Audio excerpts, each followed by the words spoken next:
Komisaris yang kami hormati sebagai Kepala Sekolah, Bapak Ibu Guru, selamat pagi. Dan anak-anak sekalian, selamat pagi.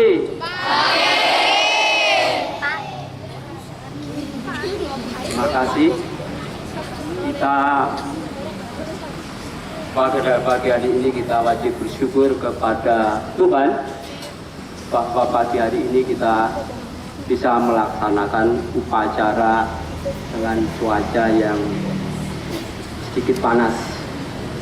Semoga kegiatan upacara hari ini kita diberi rahmat untuk sehat.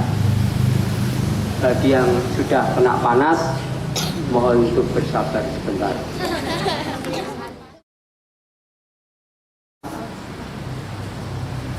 Pedoman menghadapi bencana gempa. Ya. Anak-anak, kalau kita lihat beberapa hari ini gempa berturut-turut, ya, kalau kita ingat dari gempa Aceh, ya, lalu yang masih kita ingat adalah gempa NTB, dan yang barusan terjadi adalah gempa di Palu, Sigi, dan Donggala. Nah, ini merupakan suatu bencana. Bencana itu tidak bisa diduga. Namun kita sebagai manusia tentunya kita bisa berpikir untuk menyiapkan itu supaya suatu ketika ada bencana kita bisa mempersiapkan untuk hal-hal yang tidak terburuk. Anak-anak yang terkasih, berbagai sejarah bencana alam yang pernah terjadi di Indonesia menunjukkan bahwa Indonesia adalah wilayah yang rawan bencana. Setiap kali terjadi bencana alam, setiap kali pula kejadian tersebut menimbulkan banyak korban. Sudah membuat perencanaan dan persiapan dalam menghadapi bencana alam dengan mengetahui apa yang harus dilakukan ketika terjadi bencana, besar kemungkinan hal tersebut akan menyelamatkan kita. Nah, anak-anak yang terkasih, sebenarnya kalau kita mencikapi ini ada dua hal yang kita lihat, yaitu rencana preventif dan rencana ketika ada bencana. Untuk persiapan preventif, kita dianjurkan menyiapkan makanan dan minuman setidaknya untuk cadangan selama 3 hari ke depan. Namun kita tidak tahu, ya, kita sebenarnya akan berapa, kapan, tidak tahu. Maka kita diwajibkan untuk menyiapkan tas yang berisi perlengkapan siaga itu.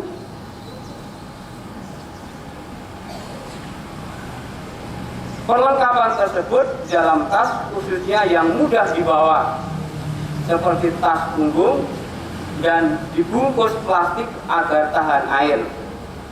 Letakkan tas tersebut di tempat yang aman dan mudah dijangkau.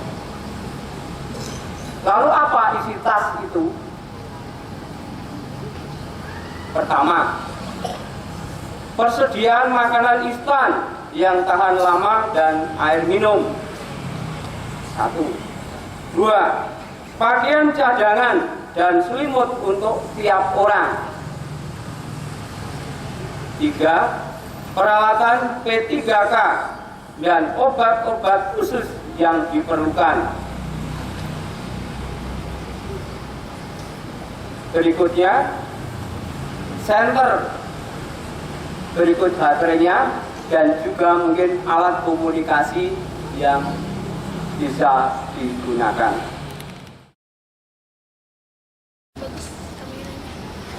Nah, siapkah kita menghadapi bencana? Nah, ini menjadi pertanyaan. Siap.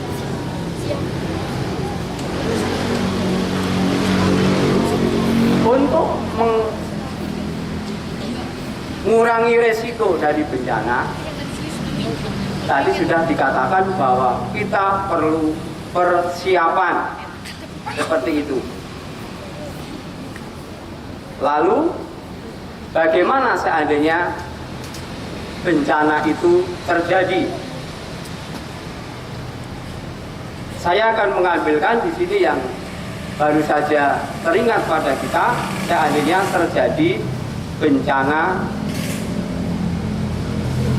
gempa bumi. Saat bencana gempa bumi terjadi,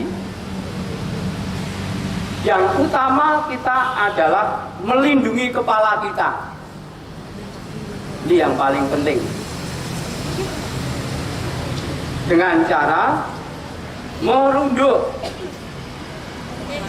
dan bertahan di tempat yang aman. Beranjaklah beberapa langkah menuju tempat aman terdekat. Tetaplah di dalam ruangan sampai guncangan berakhir dan Anda yakin telah aman untuk keluar. Menjauhlah dari jendela. Jika Anda sedang di tempat tidur, tunggu dan tetaplah di sana sampai gempa mereda. Lindungi kepala Anda dengan bantal. Jika Anda berada di luar ruangan, carilah titik aman yang jauh dari kemungkinan robohnya bangunan, pohon, dan kabel listrik. Rapatkan badan ke tanah. Jika Anda di dalam mobil, melambatlah dan kemudian mobil Anda menuju titik aman. Keluarlah dari kendaraan dan lakukan evakuasi.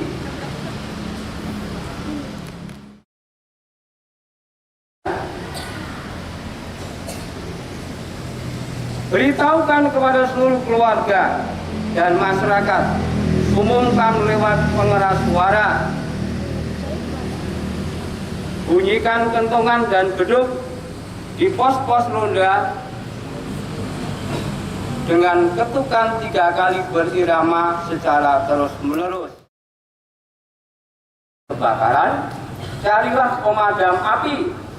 Matikan gas jika Anda mencium bau gas atau jika menurut Anda gas tersebut mengalami kebocoran. Hidupkan radio untuk mendengarkan instruksi dan informasi. Jika terjadi bencana gempa bumi berpotensi tsunami. Gempa bumi dan tsunami bisa terjadi dimanapun dan kapan. Waktu terjadinya gempa bumi tidak dapat diperkirakan.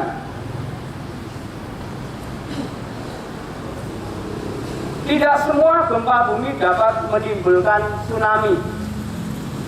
Tsunami terjadi karena adanya gempa di dasar laut. Tanda-tanda gempa bumi yang dapat menimbulkan tsunami. Gempa bumi berlangsung lebih dari 1 menit. Di sini, manusia tidak dapat berdiri tegak atau berjalan saat guncangan terjadi. Dan ciri berikutnya adalah gempa bumi telah menyebabkan struktur bangunan seperti tiang fondasi dan lantai rusak.